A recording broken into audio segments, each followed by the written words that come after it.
오늘은 지난주에 이어서 예수님이 이 하나님 나라의 비밀을 비유로 가르치신 부분에 대해서 함께 말씀을 나누겠습니다. 오늘 성경에 보면 예수님께서 여러 가지 비유로 가르치셨는데 그 첫 번째 비유가 씨 뿌리는 비유, 뭐 어떤 분들은 씨 뿌리는 자의 비유, 어떤 분들은 네 가지 밭의 비유, 여러 가지 이 비유에 대해서 일컫는데 씨 뿌리는 비유로 이렇게 말씀을 전하도록 하겠습니다. 하나님의 나라는 말씀으로 이 땅에 들어옵니다. 그 말씀으로 이 땅에 임하는 거죠. 예수 그리스도가 말씀을 선포하심으로 이 땅 가운데 하나님의 나라가 임했다는 것을 알 수가 있습니다. 근데 이 말씀을 전했는데 그 말씀을 전하는 이 방식이 성경에 보면 비유라고 이야기합니다. 비유. 이제 헬라어로 파라볼레 이런 표현도 쓰는데요. 영적 또는 도덕적 진리를 설명하기 위해 사용되는 일상생활의 이야기입니다. 좀 더 구체적으로 이야기해 보면요. 은유적, 비유적, 직유적, 사실적, 역설적인 것을 포함하는 하나의 문학 장르입니다. 그래서 편의상 짧거나 긴 비교가 들어있는 표현이라고 말할 수 있습니다. 그러니까 이 비유의 종류가 다양하다는 거예요. 예를 들면 은유, 너희는 세상의 빛이다. 너희는 세상의 소금이다. 이런 거. 이것도 하나의 비유고요. 또 직유, 우리가 천국은 마치 누룩과 같다. 이런 것도 비유고요. 또 사실, 공중의 새를 보라, 들의 백합화를 보라. 하물며 너희일까 보냐. 마태복음 6장 26, 30절. 뭐 염려하지 말라. 이거 할 때도 이것도 하나의 비유.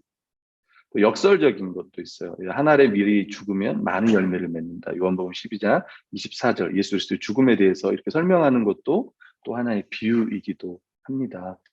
오늘은 특별히 이 씨 뿌리는 비유에 대해서 이렇게 살펴보겠습니다. 이 하나님 나라 선포에 대한 사람들의 다양한 반응을 이 비유를 통해서 설명해 주고 있습니다. 특별히 처음 시작할 때 어떻게 하냐면 들으라 이렇게 이야기해요. 들으라. 그리고 마지막에도 보면 귀 있는 자는 들을지어다. 들을 귀 있는 자는 들을지어다. 사장에서 이 듣는 거에 대해서 10번 강조하고 있습니다. 특별히 들으라는 것은 명령이에요. 뭐 들어도 되고 안 들어도 되고가 아니라 여기서 들으라는 것은 이 긴급함 또 중요함을 강조하는 표현입니다. 왜냐하면 이 복음 선포에 대한 적절한 반응은 어떤 거냐면 듣는 거예요. 듣는 거. 그래서 좋은 땅에 뿌려졌다는 것도 말씀을 듣고 받는 거라고 이야기를 하잖아요. 그래서 듣는다는 거는 어떤 그냥 소리로만 듣는 게 아니에요. 그죠? 그 첫 번째 밭에 그 길가에 떨어진 걸 보면 그냥 단순히 귀로 듣는 것이 아니고 말씀에 대한 적극적으로 반응하고 거기에 순종하는 것까지를 포함합니다. 특별히 우리 신명기 6장 4절에 보면 쉐마라는 말 들어봤을 거예요. 쉐마, 들으라. 신명기 6장 4절 9절 보면 이스라엘아 들으라. 우리 하나님 여호와는 오직 유일하신 여호와시니 너는 마음을 다하고 뜻을 다하고 힘을 다하여 네 하나님 여호와를 사랑하라. 오늘 내가 내게 명하는 이 말씀을 너는 마음에 새기고 내 자녀에게 부지런히 가르치며 집에 앉았을 때든지 길을 갈 때든지 누워있을 때든지 일어날 때든지 이 말씀을 강론할 것이며 너는 또 그것을 내 손목에 메어 기호를 삼으며 내 미간에 표를 삼고 또 내 집 문설주와 바깥문에 기록할지니라. 그러니까 이제 구체적인 건 십계명이에요. 신명기 5장에서 들었을 거예요. 이스라엘 백성들이 하나님의 이 법을 주셨는데 그 십계명입니다. 이 십계명을 자녀들에게 잘 가르치라는 거예요. 그러니까 오늘날 우리에게도 십계명과 주기도문과 사도신경, 기독교의 기본 진리라는 이것들을 우리에게 잘 전달이 되었습니다. 특별히 예수 그리스도가 전한 이 십자가의 복음이 성경에 기록이 돼서 오늘까지 또 전해지고 또 교회를 통해서 계속 선포되어지고 있습니다. 그래서 이 듣는 게 너무나 중요해요. 저희 교회 보면 그 벽에 이제 글자가 레터링이 되어 있잖아요. 아까 광희가 한번 기도했을 때 했던 골로새 3장 16절 그리고 마태복음 10장 17절에 보면 그러므로 믿음은 들음에서 나며 들음 그리스도의 말씀으로 말미암는다고 했기 때문에 여러분 말씀을 듣지 않으면 또 다른 이야기의 말씀에 순종하지 않으면 우리는 구원에 이를 수 없는 거죠. 그래서 이 말씀을 듣는 게 너무 중요하다. 말씀드리고 싶고요. 씨 뿌리는 이 비유는요, 여러분 갈릴리는 좋은 평야가 아니에요. 그러니까 열매를 잘 맺는 그런 토양이 아닙니다. 왜냐하면 돌이 많고요. 돌이 많아요. 그래서 여러분 기억나실지 모르겠습니다. 그 사단이 유혹을 할 때 뭐라 그래요? 성전에서 뛰어내리라. 그러면 이제 천사가 받쳐준다고 했잖아요. 그때 보면은 길가에 이제 돌이 많기 때문에 이제 그런 이제 표현도 쓴 거예요. 떨어지면 돌 위에 떨어지니까. 그러니까 갈릴리는 암석도 많고 또 관목 식물이 많대요. 관목 식물은 이제 작은 나무고 이 가시덤불 같은 걸 얘기를 하는 거예요. 그러니까 불모지입니다. 이 지역이. 농사에 많은 열매를 맺기 좋은 땅들이 아닌 거예요. 그래서 실제로 성경에 보면 이 팔레스타인 지역에서는 이 농부의 수고에 비해 소출이 적었다라고 이야기를 합니다. 그리고 또 농부는 그렇기 때문에 이 충분한 씨를 뿌렸다고 해요. 네 가지 밭이 나오는 것처럼 좋은 땅이 아니기 때문에 막 씨를 많이 뿌린 거예요. 오늘 본문에 보면 농부가 씨를 뿌리러 나갔다라는 표현을 쓰잖아요. 나가서 씨를 뿌리는 거잖아요. 이 나갔다라는 게 우리 1장 38절에서 예수님이 자신이 이 땅에 오신 목적을 설명해요. 이르시되 우리가 가까운 마을로 가자. 거기서도 전도하리니 내가 이를 위하여 왔노라. 이 왔노라가 같은 거예요. 그러니까 결국은 예수님께서 전도하러 이 땅에 오신 거예요. 왔다. 그리고 내가 씨를 뿌리러 나간다. 같은 표현인 겁니다. 마태와 이 마가복음은요, 이 마태와 달리 수확량의 이 절정의 100배를 언급해요. 그러니까 마태는 이 100배를 언급하지 않습니다.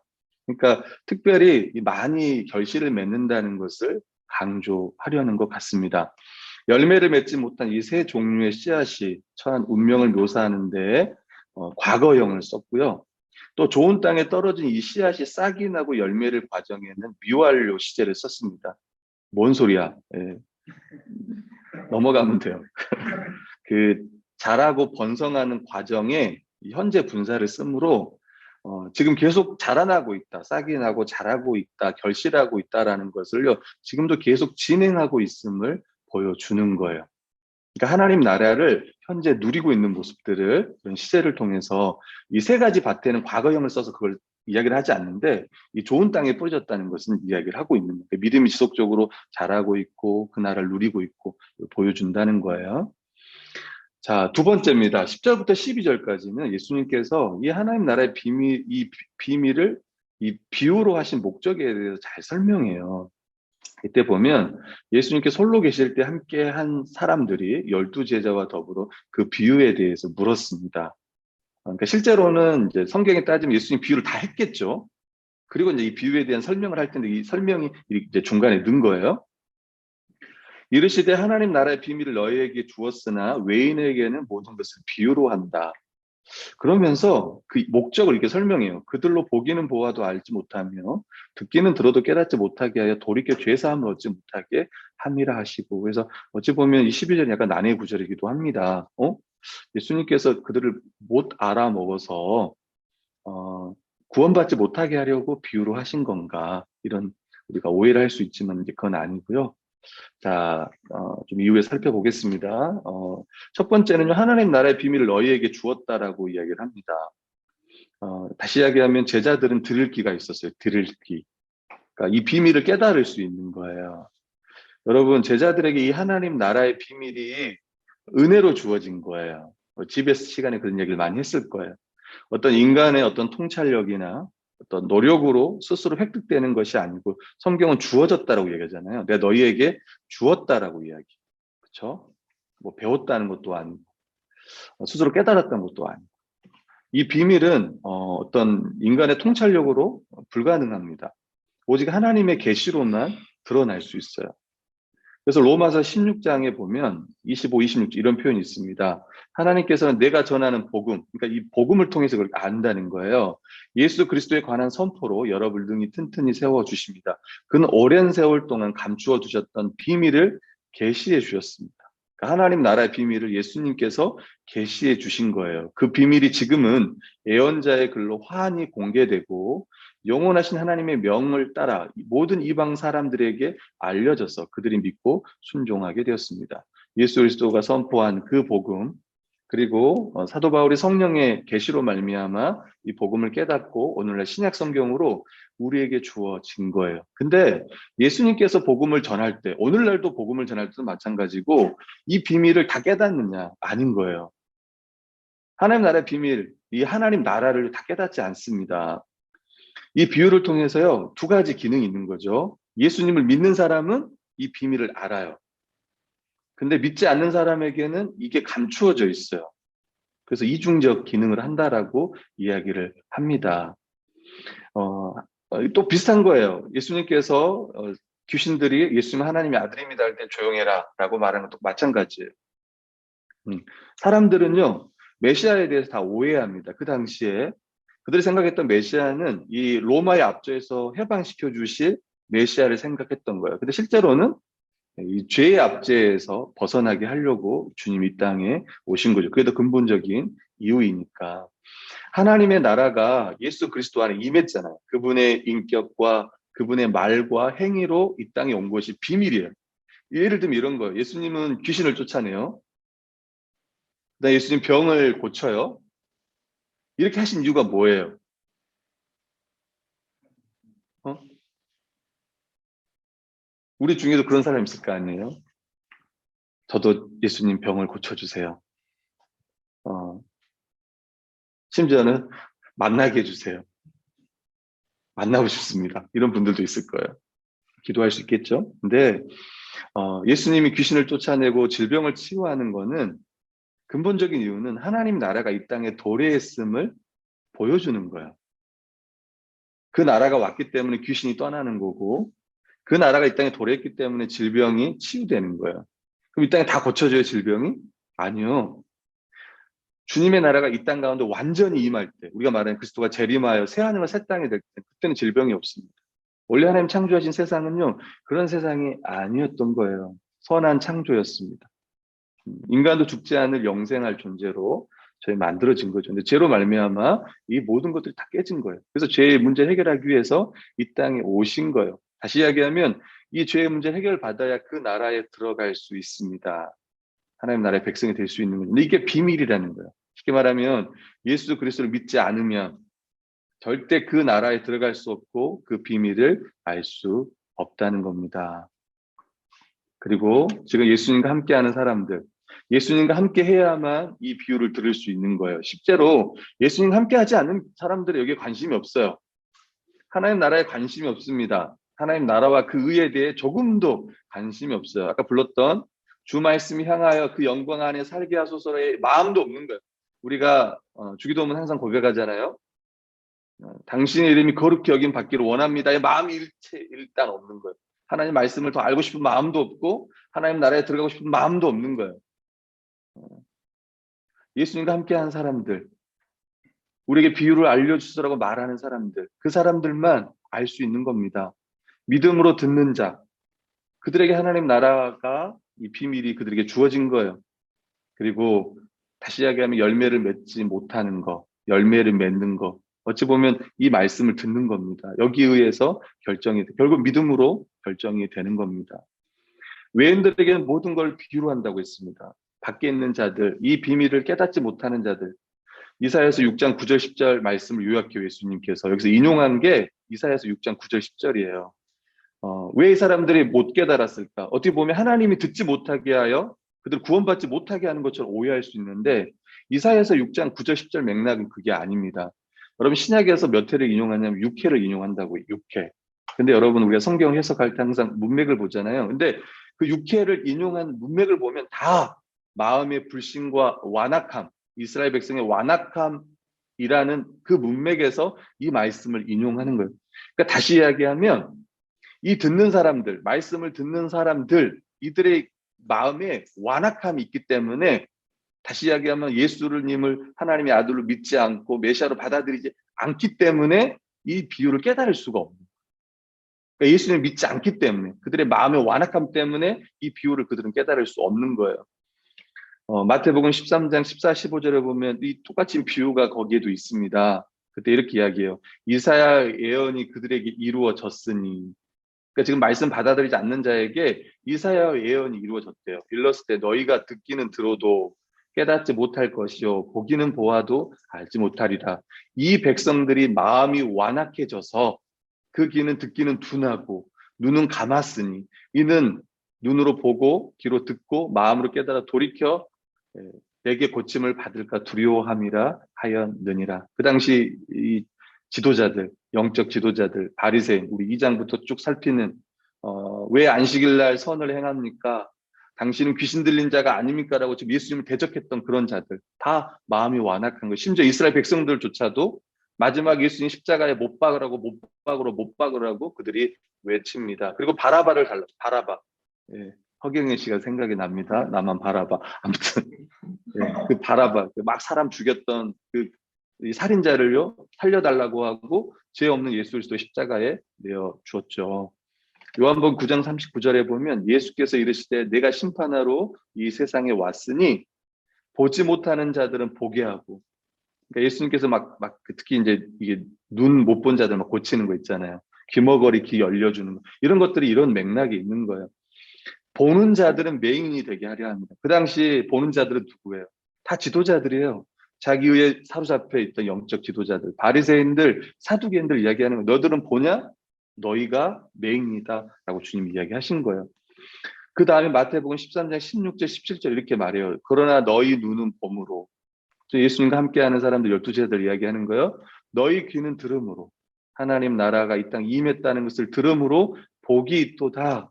내가 진실로 너에게 이르노니 많은 선지자와 의인이, 그러니까 2000년 전에까지 계속 이 복음을 전했던 이 선지자들, 메시아가 올 거다라고 예언했던 그들, 너희가 보는 것들을 보고자 하여도 보지 못하였고 너희가 듣는 것을 듣고자 하여도 듣지 못하였느니라. 그러니까 예수님 시대에 그들이 메시아와 함께하는, 하나님 나라와 함께하는 그 자체가 너무나 복이라는 거예요. 너무나 영광스러운 거고, 우리는 그 시대 가운데 지금 살아요. 이렇게 말씀을 듣는 거, 이렇게 함께 하나님을 예배하는 거, 이 자체가 복이라는 거예요. 할렐루야. 믿으시기 바랍니다. 이 자체가 복이라는 거예요. 여러분, 비유는 그들의 태도와 반응의 결과를 좀 더 명확히 해주는 기능을 합니다. 그래서 오늘 여러분이 연구했던, 이번 주 연구했던 성경에 보면 가진 자는 더 받게 되고 가지지 못한 자는 그 가진 것마저 빼앗기는 결과를 가져온다라고 이야기해요. 하나님 나라를 알면 알수록 더 30배, 60배, 100배의 복들을 누릴 거예요. 우린 계속 성경을 통해서, 교회를 통해서 그 복들을 더 알아갈 겁니다. 이게 비유의 목적이라고 이야기했고, 그 다음에 세 번째, 13절부터 20절까지는 이 비유의 의미를 예수님께서 설명해 줘요. 여기서 네 밭이 나옵니다. 네 밭. 네 밭. 그리고 특별히 이 씨 뿌리는 비유는, 여러분 성경에 비하면 비유가 많아요. 비유가 몇 개인 줄 아세요? 여러분? 우리 한수행제님 비유가 몇 개인 줄 알아요? 예수님이 하시던 비유가. 저도 정확히는 모릅니다. 한 마태복음만 50개라고 하니까 한 60개 이상 되지 않을까? 60개 정도? 그러니까 좀 넓게 잡으면 50개에서 100개 사이예요. 이 비유가. 이 신약 성경에 나온 비유. 그러니까 많은 거예요, 여러분, 실제로. 근데 그 중에 아마 이 씨 뿌리는 비유가 가장 중요한 것 같습니다. 마가복음에도 이 복음서의 최초의 복음서라고 말하는 이 마가복음의 첫 번째 이게 씨 뿌리는 비유잖아요. 그러니까 또 예수님 뭐라고 하냐면 이걸 너희가 깨닫지 못하면 다 깨닫지 못한다고 얘기했습니다. 이게 너무 중요한 거라고 보는 거예요. 왜냐하면 이 씨를 뿌리는 자가 누구죠? 이 농부가 누굽니까? 예수 그리스도예요. 그리고 이 네 가지 이 말씀을 받아들이는 자, 다시 이야기하면 제자도예요. 여러분, 그러니까 마가복음 전체는 쉽게 말하면 하나를 이야기하라 그러면 예수님이 누구시냐를 보고 그가 바로 하나님의 아들이요 그리스도임을 이야기하는 걸 것이고, 두 개를 이야기한다면 그리스도의 제자에 대한 이야기예요. 다시 말하면 제자도의 이야기예요. 마가복음 표현으로 얘기하면 성경 말씀 보면 너희는 나를 누구라고 하느냐, 요거 8장에 가면 물어요. 십자가의 길을 걷기 전에 너희는 나를 누구라고 하느냐 제자들에게 묻고, 1장 앞부분에 보면 제자를 부르면서 뭐라 그래요? 나를 따르라. 그러니까 이게 두 가지가, 너희는 나를 누구라고 하느냐 이 질문과 나를 따르라는 게 전체 그 마가복음 전체 주제라고 봅니다. 예수님이 누구신지 그 제자도에 대한 이야기인 거예요. 예수 그리스도를 믿는 자가 어떤 삶을 살아야 되는지. 그게 여러분 잘 아는 십자가의 길이겠죠. 씨 뿌리는 자는 예수님이고 나중엔 제자들이 씨를 뿌립니다. 그리고 우리가 씨를 뿌리고요. 말씀은 하나님의 말씀이고 십자가의 복음이에요. 그분의 말씀이 유일한 좋은 씨입니다. 믿으시나요? 그분이 전한 말씀이 복음이에요. 그래서 그 말씀이라고 얘기하잖아요. 호로고스라고 하는 그 말씀이라고 이야기해요. 하나님의 말씀, 십자가 복음을 떠나서는 어떠한 복음 전도도 없습니다. 그 말씀을 받고 믿어 순종하는 자에게 하나님 나라는 임해요. 오늘 전체는 하나님 나라가 말씀으로 임하고 그 말씀을 받고 믿어 순종하는 자에게 하나님 나라가 임하고 또 그 나라를 누릴 수 있다라는 거예요. 이제 네 가지의 밭에 대한 이야기입니다. 쉽게 말하면 이 말씀에 대한 어떤 태도를 갖느냐. 첫 번째 집단은요. 어떻게 했어요? 네, 길가에 있는 사람들은 말씀을 듣습니다. 근데 새가 와서 이 말씀을 가져가요. 결국은 누가 가져가냐면 마귀가 가서 그들이 믿어 구원을 얻지 못하게 하려고 말씀을 그 마음에서 빼앗는 거래요.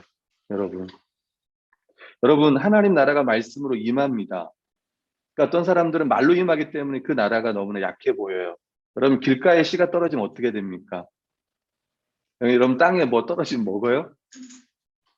드셔본 적 있어요? 네, 몇 분은 드셔보게 생겼는데 저도 떨어진 거 많이 주워 먹어봤어요. 근데 보통 길가에 떨어진 거 누가 먹냐면 새가 와서 먹습니다. 씨니까. 심지어는요, 사람들에게 발표요. 씨들은. 마찬가지예요. 하나님의 나라 이 복음이 선포될 때 어떤 사람들은요, 이 말씀에 대해서 반응하지 않아요. 반응하지 않을 뿐만 아니라 심지어는요, 이 복음을 거절할 뿐만 아니라 조롱하기까지 합니다. 고린도후서 4장 3, 4절 보면 만일 우리의 복음이 가려졌으면 망하는 자들에게 가려진 것이라. 그중에 이 세상의 신이 믿지 아니하는 자들의 마음을 혼미하게 하여 그리스도의 영광의 복음의 광채가 비치지 못하게 함이니 그리스도는 하나님의 영광의 형상이니라 이렇게 성경은 말씀하고 있습니다. 그러니까 사단이요 이렇게 혼미하게 한대요. 그들의 마음을 혼미하게 하여 복음의 광채가 비치지 못하게 한다고 합니다. 그러니까 지금도 사단은요 복음이 안 들려지게 막고 있어요. 지금도. 또 고린도서 1장 23절 24절 보면 2000년 전에 쓰여진 성경을 보면 이렇게 이야기해요. 고린도 지역에 이렇게 이야기하는 거예요. 고린도 교회 성도들에게 지금 사도 바울이 이렇게 이야기를 하는데 우리는 십자가에 못 박힌 그리스도를 전하니 그냥 그리스도를 전하는 게 아니고 십자가의 그리스도를 전합니다. 그때 유대인에게는 거리끼는 것이요. 나무에 달린 자마다 저주받은 자였기 때문에 이방인들에게는 미련한 것이요. 왜냐하면 그 당시 이 십자가의 죽음은 가장 참혹한 형틀입니다. 왜냐하면 그냥 죽여버리면 그냥 죽는 건데 죽을 때까지 나무에 걸어놓는 거예요. 그리고 십자가에 달리는 자는 이 로마 사람을 죽이는 게 아니라 그 로마에 반역한 사람들을 죽여요. 반역 죄인들을 십자가에 달려 죽는 거예요. 그러니까 예수님이 십자가에 달려 죽었다는 거는 우리가 하나님 앞에 반역 죄인이라는 이야기인 거예요. 오직 부르심을 받은 우리에게는 자들에게는 유대인이나 헬라인이나 그리스도는 하나님의 능력이요 하나님의 지혜다라고 말하지만 이 십자가의 이 복음을 거절하는 자들은 어떻게 하나님의 저주를 받고 죽은 자인데 저가 메시아일 수 있느냐 해요. 그러니까 어떤 한쪽에서는 아예 복음에 대해서 관심이 없는 사람도 있고 어떤 사람들은 완전히 복음을 거절하고 심지어 막 조롱하고 이런 사람들이 첫 번째 길가에 떨어진 씨라는 거예요. 그 마음의 상태를 이야기를 하는 겁니다. 여전히 사단은 그들 가운데 역사를 하죠. 이 두 번째 집단의 반응은요. 어떤 거냐면 어디에 뿌려져요? 돌밭에 뿌려져요. 돌밭이 제가 찾아봤더니 우리 생각하면 돌밭 그러면 돌들이 있는 거잖아요. 그죠? 밭에 돌이 있는 거야, 돌. 근데 그때 지역을 생각해 보면 돌이 어디에 있냐? 밑에. 돌이 밑에 깔렸어. 그 흙이 위에 있어. 그러니까 뿌리가 내려가요? 많이 내려가, 안 내려가요? 안 내려가요. 여러분 발 내려봐요. 내려가요? 안 내려가잖아. 왜? 세멘트잖아. 바닥이 세멘트에서 안 내려가잖아. 그러니까 그 당시 토양 보면, 그러니까 어떤 토양들은 좋은 토양이지만 어떤 땅은 그 토양 밑에 돌들이 있는 거예요. 그러니까 더 이상 뿌리가 깊게 내려갈 수가 없는 거예요. 그들이 보니까 말씀을 받아요. 심지어는 열광적이야. 말씀 앞에. 심지어 눈물도 흘리고. 우리가, 그러니까 그렇잖아. 속상하다. 저 사람 막 설교 들을 때 막 울어. 어, 저도 예전에 저희 교회 한번 어떤 분이 왔어요. 진짜 모르는 분이 우리 교회 왔어. 어린이날. 어린이날 왔는데 막 설교를 듣는데 막 울어. 그래서 저는 엄청 설교를 잘한다고 생각했어요, 제가. 뭐 우니까. 아, 저 사람이 좀 은혜 받아서 울구나. 그러니까 둘 중에 하나잖아. 뭐 마음에 상처가 많든지 아니면 은혜 받아서 우는데 끝까지 울더라고요. 부부가 왔어. 부부가 여기까지 오고. 그래서 나는 너무 기뻤어. 아, 이제 우리 교회 나오겠구나. 아니었어요. 그분이 이제 우리가 아는 분의 교회에서 오신 분인데, 그래서 나는 그분 정말 열심히 신앙생활 하는 줄 알았어. 그래서 그때 우리가 바깥에 아마 나갔을 거예요. 밥 먹으러. 그래서 이제, 뭐 아무튼 그랬어. 그래가지고 같이 밥을 먹을 수 없는 상황이었어. 그래서 제 책, 이제 서재에 있는 주석을, 5만 원짜리 넘는 그 주석을, 제가 옛날 아내 여자친구를 선물해줬던 그 주석을 빼가지고 준 거예요. 신앙생활 잘하고 있겠지. 근데 그분이 그 교회로 옮겼다는 거예요. 다른 교회로. 이해돼요, 여러분? 저는 그분이 이제 믿음생활 열심히 한 줄 알았어요, 저는. 서울에 이제 무슨 일 때문에 왔다가 이제 저희 교회에 온 거예요. 울면서 설교를 들었고. 그래서, 아, 정말 신실한 성도구나. 이렇게 말씀 앞에 정말 막. 근데 알고 봤더니 그 개척교회를 떠나고 다른 교회를 갔다고 하더라고요. 근데 마음이 섭했어요. 뭐 이 사람이 믿음이 있는지 없는지 잘 몰라요. 또 어떤 이유로 떠나는지 잘 모르겠고. 제가 말씀드리고 싶은 이런 거예요. 어떤 사람들은 설교할 때 또 말씀을 볼 때 엄청나게 열광적으로 반응할 수 있어요. 심지어 몇 년은 그럴 수도 있어요. 몇 년. 몇 년 동안, 몇 년. 잠깐이 아니라 아주 몇 년 동안. 근데도 오늘 성경에 보면 그게 지속되지 않았다라고 이야기합니다. 말씀 때문에 환란이나 박해가 일어나면 잠시 견디다가 즉시 걸려 넘어지고 만다라고 성경은 이야기합니다. 왜냐하면 뿌리가 없기 때문이라고 이야기해요. 예를 들면 2장, 3장에서 이제 말씀에 대적하는 세력들이 있었어요. 그 당시 영적 지도자들이었죠. 바리새인과 서기관들. 그들의 압박들. 그리고 실제로 지금 마가복음의 독자들은요, 로마에 의해 많은 박해를 받고 있는 상황이었습니다.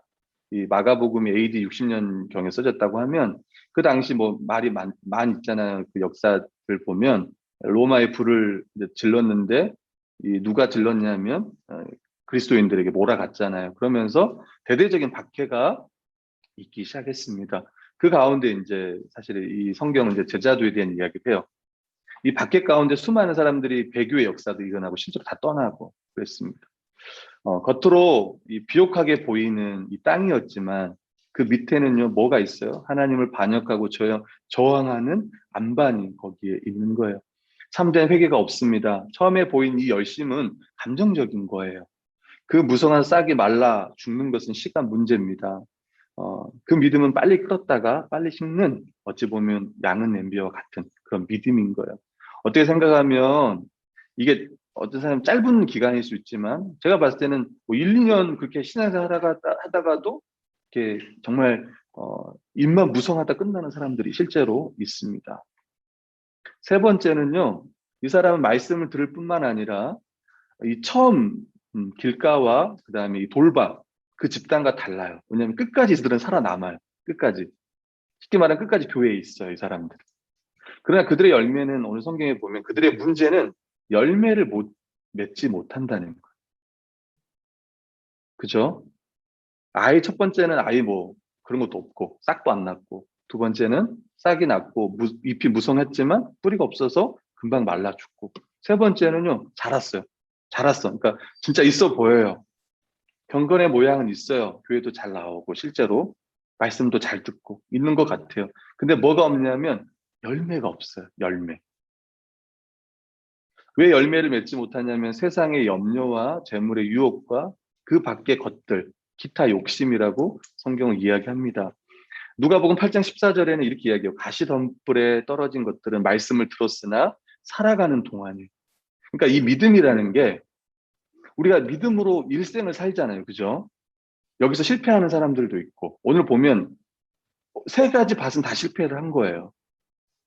근데 일생을 살아가는 동안에 근심과 재물과 인생의 향락에 사로잡혀서 열매를 맺는 데 이르지 못하는 사람들이다. 여러분, 이 사람들은요, 어디에 사로잡혀 있습니까? 염려에 사로잡혀 있어요. 그들은 헌신되지 않습니다. 잠깐 헌신했을지 몰라요. 그러나 세상의 즐거움, 돈과 명예, 성공, 경력, 쾌락, 로맨스에 사로잡혀 있는 것. 제가 말했던 건 이 시대의 우상인 거예요. 저도 어제 설교하면서 제 자신을 돌아보았습니다. 나는 어떤 거에 사로잡혀 있는가? 어, 저희 아내가 잘 알겠죠. 제가 뭐에 사로잡혀 있는지, 결의에게 사로잡혀 있는지. 네, 아마 여기에 벗어나지 않을 거예요. 이 세상의 즐거움, 그다음에 돈, 명예, 성공, 쾌락. 우리 청년들 하면 직장, 좀 더 나아가면 결혼. 그 다음에 이제 우리 아이들 가진 부모는 자녀 등등. 우린 여기에 어, 사로잡혀 있다면 우린 참된 믿음에 나갈 수 없을 거예요. 어, 그 목사님 자녀를 귀하게 여기지 말라는 말입니다. 아, 당연히 귀하게 여겨야죠. 그 목사님 직장 들어가지 말라. 아니지. 좋은 직장에 들어가서 좋은 직장. 월급 많이 주는 좋은 직장이. 월급 조금 주면 좋은, 그건 아니에요. 여러분 하고 싶은 거 하세요. 마음껏 하세요. 그날 성경은 말합니다. 이 돈의 이 위력이 얼마나 세냐면, 하나님 다음으로 돈을 이야기해요. 돈을 섬기든지 하나님 섬기든지 둘 중에 하나를 하라고 이야기를 합니다. 세상에 많은 사람들이 여기에 있어요. 여러분, 마가복음, 우리가 앞으로 마가복음 10장에 가는 한 청년을 만날 거예요. 그 청년이 예수님께 달려와서 무릎을 꿇고 말합니다. 선생님, 어떻게 해야 영생을 얻습니까? 예수님께서 말한 거예요. 살인하지 말라, 간음하지 말라, 도둑질하지 말라, 거짓 증언하지 말라, 속여 빼앗지 말라, 내 부모를 공경하라. 그러니까 십계명에 대한 이야기를 했어요. 그러니까 이 청년이 뭐라고 하냐면 제가 어렸을 때부터 다 지켰습니다라고 이야기. 그러니까 얼마나 열심히 살았겠어요. 그때 예수님께서 그를 보시고 사랑하사 이르시되 이렇게 이야기합니다. 내게 아직도 한 가지 부족한 것이 있으니 내게 아직도 한 가지 부족한 것이 있으니 가서 내게 있는 것을 다 팔아 가난한 사람들에게 주라. 그리하면 하늘에서 보화가 내게 있으리라. 그리고 와서 나를 따르라. 그때 그 사람은 재물이 많은 고로 이 말씀으로 인하여 슬픈 기색을 띠고 근심하며 갔다라고 성경은 이야기하고 있습니다. 그러니까 그 당시 이렇게 열심히 율법을 지켰던 사람. 근데 그가 왔어, 예수님께. 내게 한 가지 부족한 게 있다라고 얘기. 이거는 그 청년뿐만 아니라 우리에게도 말할 수 있는 거예요. 아까 제가 열거했던 것들 가운데. 아직 내게 부족한 게 있다. 내게 있는 것을 다 팔아 가난한 자들에게 주라. 그러면 하늘에서 보화가 있을 거다. 그리고 와서 나를 따르라. 라고 이야기를 한 거예요. 그러니까 여러분, 예수님을 따른다는 거는요, 자기 것을 포기하지 않고, 아무것도 포기하지 않고 주님을 따를 수 있느냐. 그건 불가능한 겁니다.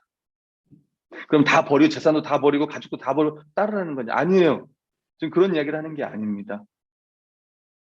정말 예수 그리스도, 그분을 따르는 것을 가장 최우선으로 놓느냐. 이걸 지금 묻는 거예요, 여러분. 거기에 사로잡혀 있느냐. 아까 찬양의 가사처럼 당신의 영광 안에 살고 싶습니다. 제가 주의 말씀 앞에 완전 사로잡혀 있습니다. 제가 복음에 사로잡혀 있습니다. 이게 아니라 내가 지금 어떤 직장과 아니면 결혼과 아니면 자녀와 아니면 성공과 여기에 내 마음이 온통 가 있고 거기에 사로잡혀 있는가. 여기서 끝났다면 참 암울할 거예요. 난 뭐지? 어떤 분은 그럴 거예요. 나는 길가는 아닌 것 같고 나는 돌밭 같습니다, 목사님. 아니요, 저는 지금 가시밭길을 걷고 있습니다. 라고 생각하는 분도 있을 거예요. 근데 아니에요. 참된 신자는 네 번째를 이야기하는 거예요. 이 마지막 집단. 다시 이야기하면 예수님께서 홀로 계실 때 함께한 사람들, 12 제자들. 이들은요, 말씀을 듣고 받아서 열매를 맺었다라고 이야기해요. 30배, 60배, 100배. 여러분, 그러면 이 열매가 눈에 보일까요? 안 보일까요? 여러분, 보일 거예요. 여러분, 30배, 60배, 100배 열매가 뭐인데 왜 안 보이겠습니까? 여러분, 구원의 증거는 뭐냐면 열매예요, 열매. 여러분, 구원의 증거는 말씀을 듣는 것도 아니고, 듣는 거 너무 중요하잖아요. 말씀에 대해서 어떻게 반응하는 거, 뜨겁게 반응하는 거, 그것도 아니에요. 심지어 삶 속에서 말씀이 자라도록 어떤 말씀에 몰두하는 것, 그것도 아니에요. 그거 중요하지 않다가 아니라, 진짜는 정말 열매가 있느냐는 거예요. 때론 그리스도인은 때로 죄를 짓기도 해요. 때로 넘어지기도 합니다. 그러나 그리스도인들에게는 반드시 열매가 있다는 거예요. 열매. 마태복음 7장 20절에 말하는 이러므로 그들의 열매로 그들을 알겠다. 좋은 나무는 좋은 열매를 맺고 나무는 나쁜 열매를 맺는데요. 근데 오늘 성경에 보면 그 열매의 양을 뭐라고 얘기하냐면 30배, 60배, 100배라고 이야기를 하는 거예요. 100배. 여러분 그 열매가 뭘까요? 우리가 맺어야 될이 아니라 맺는 열매는 뭘까요? 그게 바로 교회고, 그게 바로 교회적 삶인 거예요.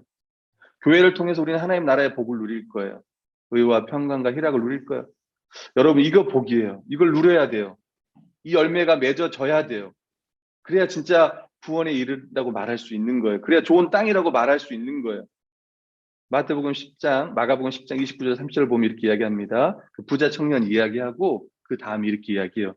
예수께서 이르시되 내가 진실로 너희에게 이르노니 나와 복음을 위하여 집이나 형제나 자매나 어머니나 아버지나 자식이나 전토를 벌이는 자는, 밭과 땅을 다 버리는 자는 현세에 있어 집과 형제와 자매와 어머니와 자식과 전토를 100배나 받되 박해를 겸하여 받고 내세 영생을 받지 못할 자가 없느니라. 결국은 이 100배를 받는, 결국은 교회예요. 교회. 그 당시에 엄청난 이제 역사들이, 유대교에서 추방도 당하고 심지어 그 공동체에서 추방당하잖아요. 근데 뭐가 있냐면 그 추방된 자들, 예수 그리스도를 주님이라고 믿고 로마의 황제, 가이사가 황제가 아니라 그리스도가 우리의 주다라고 믿는 그들, 그리고 그 십자가의 길을 걸어가는 그들이 교회를 통해 이 100배의 복을 누리는 거예요. 여러분 예수님은 씨 뿌리는 자로 와서 하나님 나라를 전파하셨습니다. 그러나 그의 말, 그리고 그의 행동, 그의 사역들은요 여러 곳에서 배척을 당해요. 심지어 자기 동네에 가서도 예수님 배척을 당합니다. 예수님을 통해서 하나님 나라가 이 땅에 임했는데요. 엄청난 배척과 그분은 순환을 당하셨어요. 우리가 지난주 고난중환을 보냈지만 우리 따로 뭐 고난중환에 대해 이야기를 하지 않았지만 예수님은요 십자가에 죽기 전에 이 고난을 당하셨어요. 아니요, 그분이 이 땅에 오신 것 자체가 고난이고 그 고난의 절정에 뭐가 있냐면 십자가가 있는 거예요. 세상 사람들이 볼 때 십자가에 못 박히신 예수 그리스도를 볼 때 어떻게 생각했겠어요, 여러분? 완전히 끝났다고 생각하는 거예요. 그 시에는 완전히 없어진 것처럼 보인 거예요. 예수님 십자가의 죽으심으로 영원히 그의 나라가 끝장난 것처럼 보였다고요. 그의 모든 사역이요 실패한 것처럼 보인 거예요. 근데 우리는 알고 있어요. 오늘이 무슨 날인지 알고 있다고. 우리 예수님이 부활하셨고 그 사역을 통해 하나님 나라가 이 땅 가운데 임했으며 그 임함의 결과가 교회라는 것을 우리 너무나 잘 알고 있습니다. 이것이 사도행전의 모습인 거예요. 사도들과 초대교회가 걸었던 이 복음 전파의 길은 환란이 있었습니다. 핍박이 있었어요. 고난의 연속이었습니다. 그렇다고 해서 그 하나님 나라가 멈췄나요? 아니에요. 우리가 보는 대로 그 말씀은요, 길가와 돌밭과 가시떨기의 상황을 만나기도 했습니다. 그러나 사도행전은요, 그 나라가 계속 전파된다고 이야기해요. 말씀이 점점 왕성해진다고 이야기해요. 사도행전 6장 7절에 보면 하나님의 말씀이 점점 왕성하여 예루살렘에 있는 제자의 수가 더 심히 많아지고 허다한 제사장의 무리도 이 도에 복종한다고 성경은 기록하고 있습니다. 여러분 7장에 가면 누가 죽어요? 스데반이 죽어요. 대대적인 박해가 일어나요, 여러분. 스데반이 죽어. 7장에 보면 이 사도행 7장에 보면 스데반이 죽어요. 죽여요. 그때 8장에 가면 어떤 일이 일어나요? 여러분 1장 8절 오직 성령이 너에게 임하시면 너희가 권능을 받고 예루살렘과 온 유대와 사마리 땅까지 내 이르러 내 증인이 된다고. 하나님 나라의 복음을 전하는 증인 된다고 했다고. 그러니까 이제 대대적인 예루살렘의 핍박이 일어난단 말이에요. 그때 어떻게 됐냐면 사람들이 다 흩어져요. 핍박해. 그러니까 거기 살 수가 없는 거야. 믿는 유대인들이 다 흩어져. 사도들은 예루살렘에 남고 다 흩어져. 근데 그 흩어진 사람들이 뭐 했습니까? 그들이 복음을 전했어요. 우리가 이해할 수 없는 상황이야. 사도 바울이 회심해서 복음을 전할 때 유대인들이 예수님을 이 사도 바울을 죽여버리냐, 심지어는 돌로 맞춰가지고 죽인다고요. 죽은 줄 알았다고요. 근데 그 다음날, 그 다음이 아니고 죽은 줄 알고 내쳤는데 성 바깥에 내쳤는데 다시 일어나요. 그 다음날 더베에 가서 복음을 전했대요. 여러분 생각해봐요. 돌로 맞아가지고 사람이 쓰러졌단 말이에요. 근데 그가 일어나서 다음에 한 건 뭐냐면 복음을 전한 거였어. 그리고 28장에 가면 그가 로마에까지 가잖아요. 로마 28장 마지막에 뭐라고 얘기했냐면 그가 하나님 나라의 복음을 거침없이 전했다라고. 그게 사도행전의 끝이에요. 오늘날에도 마찬가지예요.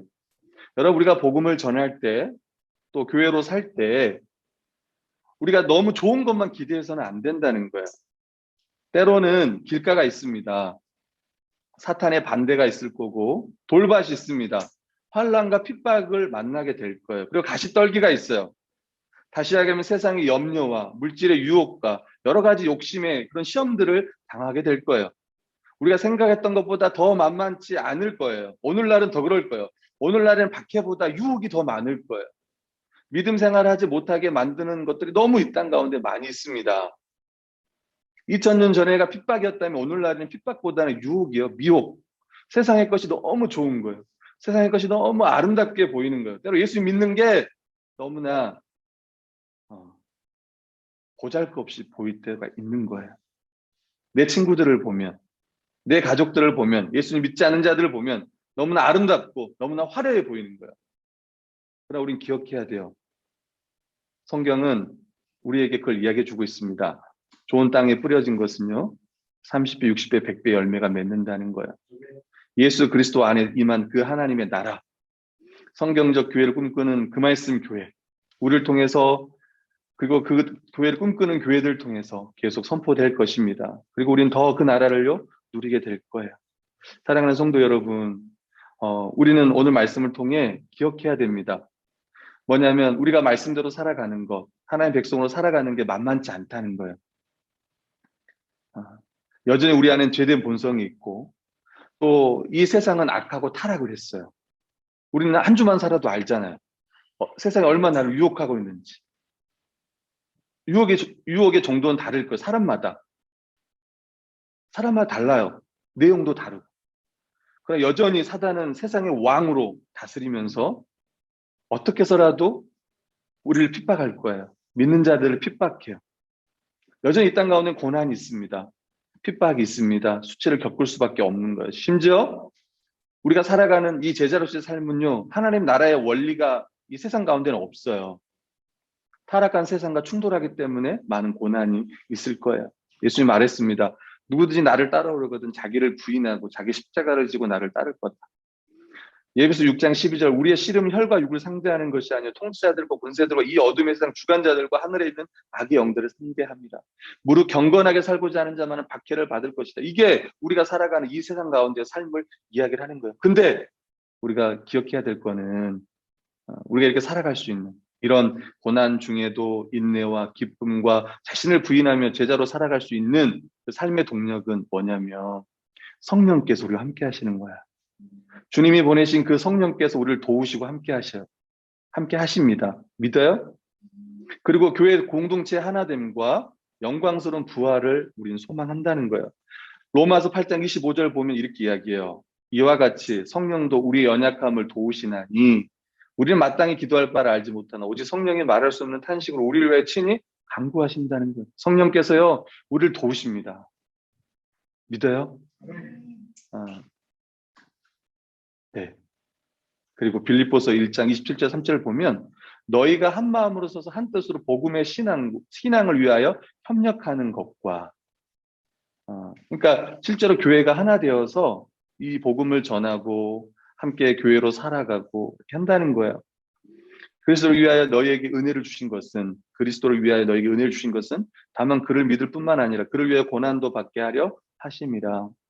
누가복음 8장 15절 좋은 땅에 있다는 것은 착하고 좋은 마음으로 말씀을 듣고 지켜 인내로 결실하는 자니라.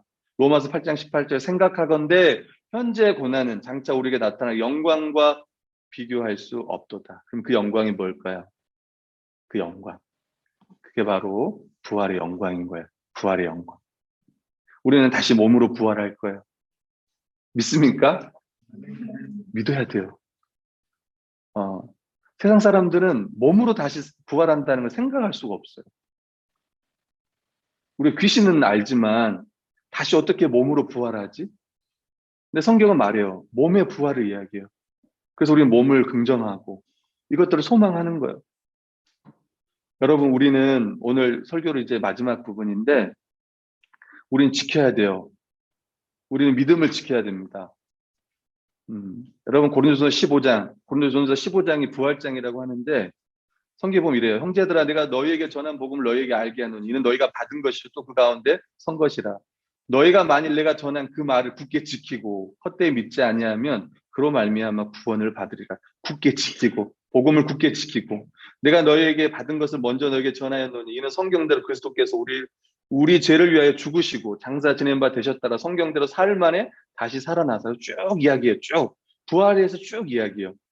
그리스도께서 다시 살아나신 일이 없으면 너희 믿음도 헛되고 너희가 여전히 죄 가운데 있을 것이다. 그리고 그리스도 안에 잠자는 자도 망하였을 거다. 쭉 이야기하면서 이렇게 이야기해요. 그리스도께서 잠자는 자들의 첫 열매가 됐다라고 이야기하면서 속지 말라라고 얘기해요. 속지 말라. 악한 동무들은 너희 선행을 더럽히나니 깨어 의를 행하고 죄를 짓지 말라라고 이야기를 하고요. 쭉쭉 가면서 형제들아 내가 이것을 말하노니 혈과 육은 하나님 나라를 이어받을 수 없고 또 썩는 것은 썩지 아니할 것을 유업으로 받지 못하리라. 보라 내가 너희에게 비밀을 말하노니 우리가 다 잠잘 것이 아니요 마지막 나팔 순식간에 호련히 다 변화되니 나팔 소리가 나매 죽은 자들이 썩지 아니할 것을 다시 살아나고 우리도 변화되리라. 이 썩을 것이 반드시 썩지 아니할 것을 입겠고 이 죽을 것이 죽지 아니함을 입으리로다. 이 썩을 것이 썩지 아니함을 입고 이 죽을 것이 죽지 아니함을 입을 때는 사망을 삼키고 이기리라고 기록된 말씀이 이루어지리라. 사망아 너의 승리가 어디 있느냐? 사망아 내가 쏘는 것이 어디 있느냐? 사망이 쏘는 것은 죄요 죄의 권능은 율법이라. 그 다음 57절 58절이 마지막이에요. 우리 주 예수 그리스도로 말미암아 우리에게 승리를 주신 하나님께 감사하노니 그러므로 내 사랑하는 형제들아 견실하며 흔들리지 말고 항상 주의 일에 더욱 힘쓰는 자들이 되라. 이는 너희 수고가 주 안에서 헛되지 않은 줄 알미라. 아멘. 아멘. 설교를 준비하면서 저희 우리 금말씀교회 성도들이 모든 성도들이 참된 구원에 이르기를 원합니다. 여기에 있는 밭들은 실제로 정말 예수 믿는다면 좋은 땅일 거예요. 여전히 교회 안에는 여전히 구원받지 못한 사람들이 교회 안에는 분명히 있습니다. 오직 예수 그리스도만을 사랑하고 그분을 따라가는 것이 생명이고 구원의 기름을 확신하며 따라가는 참된 믿음을 우리는 하나님께 구해야 될 거예요. 존 오웬이라는 청교도 이분이 이런 이야기를 했습니다. 이것은 마치 그가 현재 나에게 하시는 말씀과 같다. 너는 왜 죽어가는가? 왜 멸망하는가? 왜 너의 영혼을 사랑하지 않는가? 임박한 진노의 날에 너의 마음이 견딜 수 있으며 너의 손이 감당할 수 있을 만큼 강한가? 나를 보고 구원을 받으라. 내게로 오라. 내가 너희 모든 죄, 슬픔, 두려움, 짐을 다 거두어 가고 너희 영혼의 안식을 주리라. 내가 청하노니 내게로 오라. 모든 지체함과 미움을 멀리하라. 더 이상 미루지 말라. 영생이 문 앞에 있나니 나를 영접하느니 차라리 멸망하는 것이 낫다고 할 만큼 나를 미워하지 말라. 이와 같이 혹 이와 말씀을 주 예수 그리스도께서는 끊임없이 죄인들의 영혼에 전하시고 간청하고 선포하고 권하고 계신다. 주님께서는 마치 지금 우리 곁에 계신 것처럼 우리 모두에게 개인적으로 말씀하신다. 여러분 마가복음 3장 20절. 제가 예전에 마가복음을 지금 봤더니 한 5번 정도 연구를 했더라고요. 제가 한 16년 전부터 성경 연구를 했는데 마가복음을 한 5번 정도 연구를 했어요. 근데 그 가운데 제가 좀 기억에 남는 말씀이 있습니다. 그게 3장 20절이에요. 뭐냐면 예수님께서 집에 들어가셨어요. 무리가 다시 모임으로 식사할 겨를이 없었대요. 오늘도 지금 식사할 겨를이 없습니다. 저희가. 보통 같으면 설교가 끝났을 텐데 오늘 설교가 좀 기네요. 앞으로는 준비를 더 많이 안 해야 될 것 같습니다. 원래 준비를 많이 하면 좀 짧아져야 되는데 무슨 이야기예요? 예수님 이 땅에 오신 거예요. 이 땅에 왜 오셨을까요? 목사님 저는 설교를 들어보니까 저는 돌밭 같습니다. 오늘 목사님 설교를 들어보니까 저는 가시밭 같아요. 네, 맞습니다. 그래서 주님이 이 땅에 오신 거예요. 그래서 예수님께서 집에 가셔서 복음을 전하는 거예요. 무리들이 다시 모임에 예수님 복음을 전해요. 근데 그 상황을 뭐라고 설명하냐면 식사할 겨를이 없었다고 설명해요. 그러니까 어떻게 복음 전했겠냐면 밥을 식사를 할 수 없을 정도로 사람들에게 복음을 전하고. 저는 아침에 그런 생각을 했죠. 나는 오늘 뭘 먹지? 특별히 부활주일인데 우리 청년들과 무엇을 먹지? 갈비를 먹어야 되나? 다 들어갈 수 없을 텐데. 그런 생각을 하고 있었지만 실제 우리 주님이 사역할 때는 그런 고민이 아니었던 거죠. 수많은 사람들, 죄인들이 예수님께 몰려온 거예요. 식사할 겨를도 없이 예수님 복음을 전했던 거예요. 그 가시발길에 있던 사람들, 아니면 그 돌밭에 있던 사람들, 그 길가에 있던 사람들, 그리고 예수님과 함께한 제자들과 그 사람들을 위해서 예수님이 이 복음 전하는 일을 멈추지 않았던 거예요. 쉬지 않았고 오늘날도 2000년 지난 지금도 예수 그리스도는 교회를 통해서 그 일들을 행하신다는 거예요. 여러분, 믿음은 하나님 말씀, 이 복음을 들으면서 난다고 성경은 기록했습니다. 예수 그리스도가 성경의 주제이고 그 복음의 그 증거가 성경에 가득 차 있습니다. 우리는 마가복음과 또 장년부들은 또 믿음편을 공부할 거야. 이것을 정말 진지하게 연구하며 더 말씀을 공부하기 원합니다. 사도행전 2장 41절에 보면 베드로가 설교를 할 때 그 말을 받은 사람들이 세례를 받았다고 할 때 그 말을 받았다. 말씀을 받고 이 받았다라는 게 뭐냐면 아포데코마이라는 단어예요. 그냥 말씀을 듣는 게 아니에요. 그 말씀을 열렬히 환영한 거예요. 아멘. 여러분, 말씀 들을 때 어떻습니까? 지금 하나님 말씀을 들을 때 어때요? 우리가 어떻게 들어야 될까요? 성경은 이 말씀이 송이꿀보다 더 달다고 합니다. 여러분이 좋아하는 것보다 더 달다고 해요. 말씀이. 예수 그리스도를 믿는 사람들은, 그 좋은 땅인 사람들은 말씀에 대해서 그렇게 생각한다는 거예요. 말씀을 정말 열렬히 환영하는 거예요. 억지로 말씀을 듣는 게 아니에요. 이게 생명의 말씀이고 이게 생명의 길이고 이 말씀이 없으면 살아갈 수 없고 가장 하나님 백성답게 살아가며 십자가의 길을 걸어가게 할 수 있는 것이 이 하나님 말씀을 믿는 거예요. 그리고 이 말씀을 믿음으로 받는 거예요. 하나님 말씀, 그리스도의 말씀으로 받는 거예요. 그때 역사가 일어나는 거예요. 그때 30배, 60배, 100배 열매가 우리 가운데 맺어질 거예요.